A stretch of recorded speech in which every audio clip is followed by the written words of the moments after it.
আজকে আসো কালকে নাই, যা মন চায় করো তাই।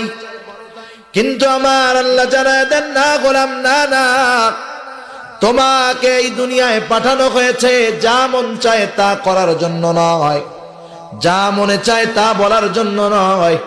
এই দুনিয়ার হায়াত যদিও অল্প, এই সময় তোমাকে কিছু নির্দেশনা দেওয়া হয়েছে, তোমাকে এই সময় কিছু আদেশ করা হয়েছে, কিছু নিষেধ করা হয়েছে। ও আমার গোলাম, দুনিয়ার মধ্যে যখন তুমি এই আদেশ নিষেধগুলা মেনে চলবা, তুমি যখন জান্নাতে যাইবা, তোমার যা মন চায় তুমি সেথায় তা পাইবা। সেজন্য প্রথমে আল্লাহ তাআলা বলেন, আমার কাছে আবার ফিরে আসবা। আল্লাহ রাব্বুল আলামিন কোরআনুল কারীমের আরেক জায়গায় জানায় দেন, ও আমার গোলাম, আমি তো তোমাকে মাটি থেকে সৃষ্টি করেছি, এরপরে পুনরায় তোমাকে মাটিতে দাফন করা হয়, আবার পুনরায় আমি আল্লাহ তোমাকে মাটি থেকে উত্থিত করব। আল্লাহ বলেন, মিনহা খালাকনাকুম ওয়া ফিহা নুঈদুকুম ওয়া মিনহা নুখরিজুকুম তারাতান উখরা। মাটি থেকে আল্লাহ আবার আমাদেরকে বের করবে, পারবে তো? পারবে? এই বিশ্বাস যাদের অন্তরের মধ্যে আছে যে আমাকে আমার গোটা জীবনের আমলের হিসাব দিতে হবে আল্লাহর সামনে, আমাকে মৃত্যুর সুধা পান করতে হবে, আখিরাতের পথিক আমাকে হতে হবে।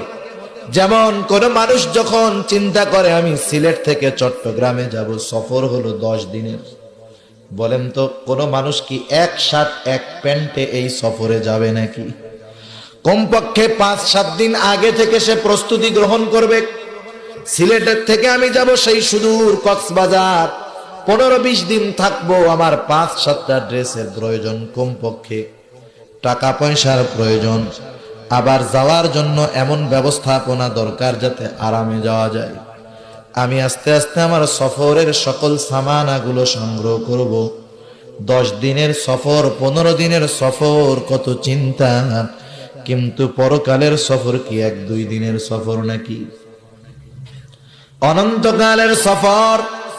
দুনিয়ার সফরে যাওয়ার জন্য পোশাকের প্রয়োজন, দুনিয়ার সফরে আসানের জন্য টাকার প্রয়োজন, ভালো গাড়ির প্রয়োজন, বিলাসবহুল বাসের প্রয়োজন।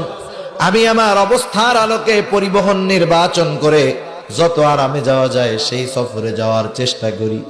কিন্তু পরকালের সফর তো 1-2 দিনের সফর নয়, পরকালের সফর তো অনন্তকালের সফর। সেই অনন্তকালের